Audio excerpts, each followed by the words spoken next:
करोड़ों लोग दस्तावेज जुटाओ अभियान में लगेंगे और निशाने पे वो 20% माइग्रेंट है, जिसका जिक्र सीईसी ने भी किया।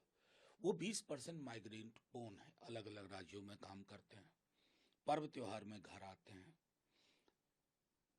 यहाँ के ही वोटर बने रहना चाहते हैं, क्योंकि चुनाव का बिहार में एक अलग मिजाज है कि ये लोकतंत्र पर सबसे बड़ा हमला है। क्यों आप लोग कह रहे हैं कि लोकतंत्र पर देखिए, अव्वल चूंकि आपने ये सवाल पूछा, मैं तकरीबन 15 वर्षों से, उससे ज्यादा से ही चुनाव आयोग के संपर्क में हूं। अलग अलग चुनाव आयुक्त आए गए, मुझे बेहद पीड़ा के साथ बाहर निकल करके ये बोलना पड़ा कि मैं इस मीटिंग को, जो इतने महत्वपूर्ण मुद्दे पे थी, मैं इसे सौहार्दपूर्ण नहीं कह सकता।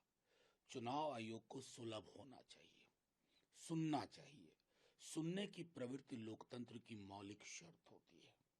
हमने सारी चिंताएं बताई, जो सवाल पूछे, चाहे नेता प्रतिपक्ष तेजस्वी जी की ओर से पत्र में जो चीजें इंगित थी, टाइमिंग को लेकर के, डिफिकल्टीज को लेकर के, बेदखल करने की एक जो लोगों के अंदर परसेप्शन, जिसकी वजह से वोटबंदी बोल रहे हैं इसको, एक का भी हमें ढंग से जवाब नहीं मिला।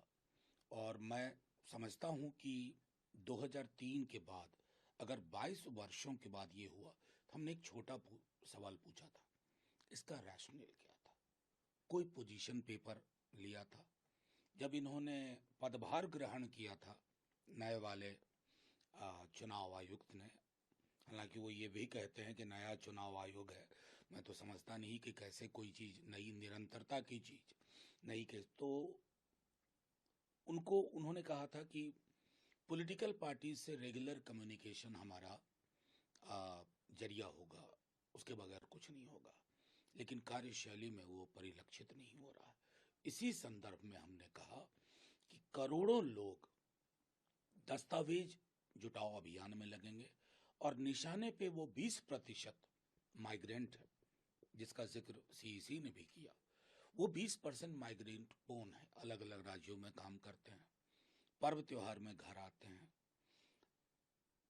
यहाँ के ही वोटर बने रहना चाहते हैं, क्योंकि चुनाव का बिहार में एक अलग मिजाज है। हम ही दिल्ली आने के कई वर्षों बाद तक मैं दिल्ली का वोटर नहीं था, चुनाव के वक्त में बिहार जाता था, बिहार का वोटर था। तो ऐसी परिस्थितियां बहुत जगह, लेकिन आप जिस तरह के दस्तावेज 11 मांग रहे हैं, उसमें से एक बड़ी आबादी नहीं दे पाएगी। ये कौन लोग हैं? एक गरीब है, दलित है, पिछड़े हैं, मुसलमान है। अगर आपने इनको बेदखल करने का कोई एक आवरण ढूंढ लिया है, तो ये लोकतंत्र को बीमार करने की साजिश है।